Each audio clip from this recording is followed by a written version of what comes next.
Hey guys, how's it going? Torsar here, back talking more sports. And today I woke up to some news that wasn't exactly shocking. I think just the timing of it was a little bit funny.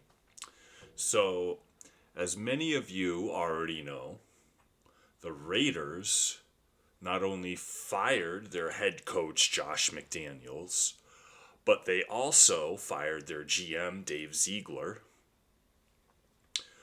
Seems to be a total reset of the franchise. It's a little baffling considering they're already paying John Gruden for, I think, the next 6 years still. The way it works, in case you didn't know, with coaches' contracts, if they have remaining years left on their contract, you have to keep paying them until they find a new job. I'd say whether it be college or NFL, I only say that they could find any other job in coaching, as long as it's, they're taking on a new job and being paid. It's just most guys, like, who's ever gotten fired by an NFL team and then gone and coached in high school? Maybe it's happened, I don't know, but usually that's the case. They either have to find a new job in the NFL, even if it's as a coordinator, or they're going to a place like maybe like Matt Rule, right? Getting fired by the Panthers, then going back. I'm pretty sure he's the coach in Nebraska. Someone can correct me in the comments if I'm wrong. But either way, it's the timing of it is the thing that's a little unusual to me. So let me just go over the story real quick. I got it queued up here. Sorry, on ESPN. So I'm not going to go over the whole thing. They've also benched Jimmy G, which sometimes teams do that because the QB has a clause in their contract where if they get injured, the rest of their salary is guaranteed or it kicks in more money or whatever. I don't think that's the case here, and I'll get more into this. But anyway, they're going to be going with, what's the guy's name? Aiden O'Connell. Intern coach Antonio Pierce said today. Pierce was promoted straight up from the linebackers coach. If you don't know, Antonio Pierce, really good NFL linebacker, was a good defensive anchor on that first Giants Super Bowl team under Eli Manning, when they beat the 18-0 Patriots. And then assistant general manager Champ Kelly was elevated to interim GM. So they not only got rid of McDaniels, they got rid of the GM, and the offensive coordinator, Mick Lombardi, was also fired. So they went pretty far down. Because a lot of the times, it's either the offensive coordinator or the defensive coordinator who's promoted to head coach, right? So I find this a little bit weird, at least the timing of it. Because if you look at the standings, I mean, the Raiders are 3-5, right? But if you see, that's still like, okay, you have the AFC East, you have the Dolphins and the Bills, all right? You have the Jets hanging around as kind of wild card contenders, maybe somehow hoping Aaron Rodgers can come back in some sort of miracle this year. Then you have the Baltimore Ravens, who have a game and a half lead in the AFC North. And the other three AFC North teams are decent to good, but they're all four of these teams, they're going to beat up on each other. So if you ask me, do you think it's just going to be the division winners and then the three AFC North teams? No, because they're just going to beat up on each other, right? In the AFC South, yes, none of the other three teams, the Jaguars, they look like a lock, all right? None of the other three teams, though, they're all going to beat up on each other too. And do you really think, like, any of these teams really have a chance? I mean, the Houston Texans are overachieving. Great job by DeMeco Ryans. That looks like a really good hire. And then in the AFC West itself, you got the Chiefs are running away with it, but then the Chargers aren't very good. Here you have the Las Vegas Raiders. Now, I could see if there's one of these teams, the Patriots are just woefully hopeless. They're at 2-6. My Giants, they're at 2-6. The Packers, the Bears, 2-6. The Panthers 1-6. The Cardinals 1-7. I could see if you have one of those records, but 3-5, and then to carry it on. The reason why it's a little bit more important, because some of these teams the rest of the year have just brutal schedules. Like if you look at the rest of like the Eagles or the Cowboys schedules, because of the divisions and the teams they have remaining coming up, they have really brutal schedules. The Raiders, Antonio Pierce, ironically, gets to play gets to coach versus one of his old teams, and the team he's most known for having success with, in the Giants. The Giants are moribund this year. Our best bet. I'm at that point as an NFL fan. I'm rooting for them to lose. Now, if they win, that's like the nature of a fan. If your team wins, you're like, all right, I don't even care. Unless it's the last couple games of the season and you're just literally screwing yourself out of a higher draft pick by like multiple spots because of where the standings are, and you win a game that's completely needless. All right, I could see that. But right now, if the Giants win, okay, yay, my team won. But if they lose, all right, better draft pick, right? The Jets, 4-3. That's a winnable game. All right, the Dolphins, that's a tough matchup. The Chiefs, tough matchup, but it's also a division opponent, right? The Broncos just beat the Chiefs. Who would have ever said that was going to happen? Vikings, completely winnable. Kirk Cousins out of there. They should be in give-up mode as well. The Chargers, again, they're not that great this year. Winnable division game, again, versus the Chiefs. But then to finish it up. Colts, not very good this year. And then the Broncos, not very good, and a division game.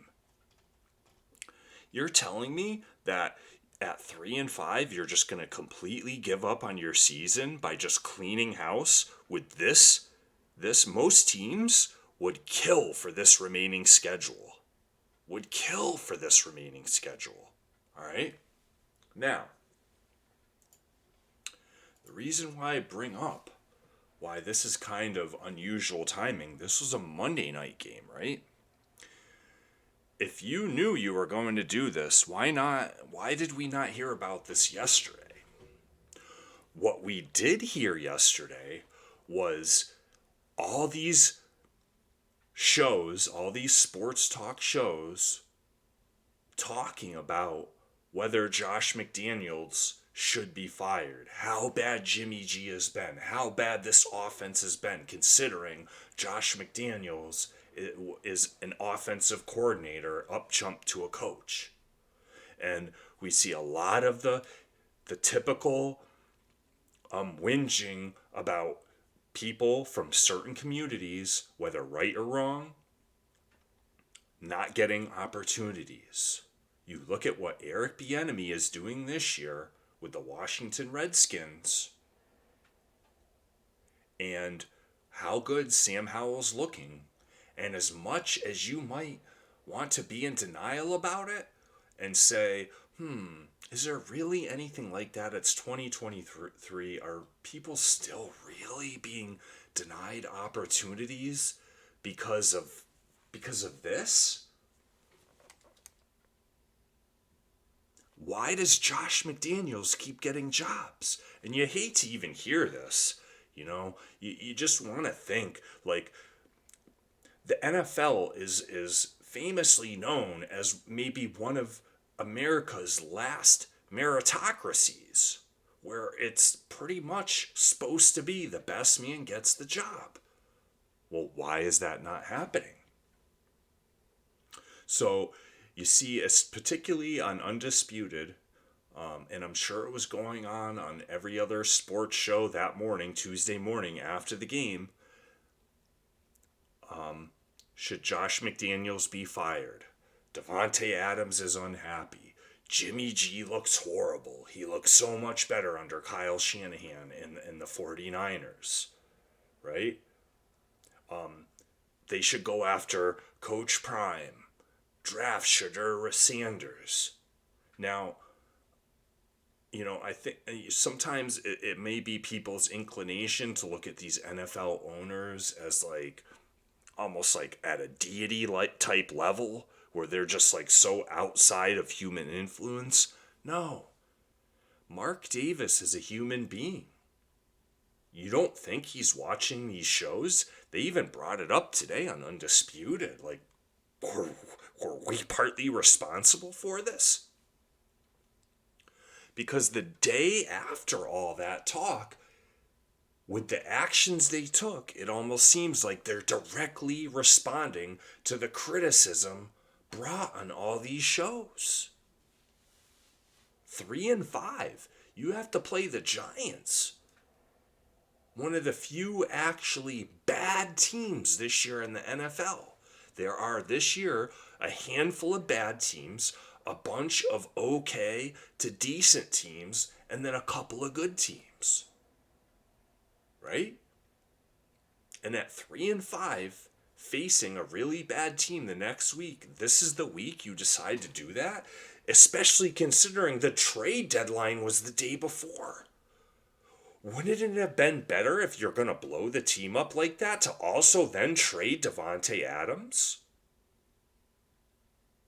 You can't tell me you wouldn't have gotten some good pieces for him. So that's the question I ask. Was this more media induced than usual? Because I think no matter what, there's always some sort of influence, even if it's very small. These guys are all watching these shows, no matter if they want to. Maybe there's a couple weirdos that are actually players that really they say, oh, I don't watch anything.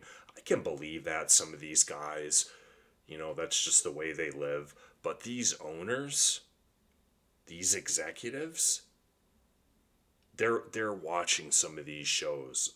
I'm pretty sure Mark Davis watches Undisputed and probably First Take too, and probably some of these other shows. But anyway, what do you guys think? Do you think this was media influenced? Who do you think should be their next head coach? Personally, I would love to see Antonio Pierce if they can maybe somehow finish out the year and somehow make the playoffs or even just stay competitive the rest of the year, pretty much improve. I would love to see him get a shot. If not, please just give Eric Bieniemy a shot. It's time. The guy deserves it. If you want to get Coach Prime and he wants to go to the NFL because he knows his older son is leaving Colorado and gonna get drafted, fine. I'm okay with that too. It'll be great for the NFL. It'll be great for the ratings. Deion Sanders coaching the Las Vegas team? Are you kidding me? But I think it's time for the NFL owners to stop hiring the guy who interviews the best, for one.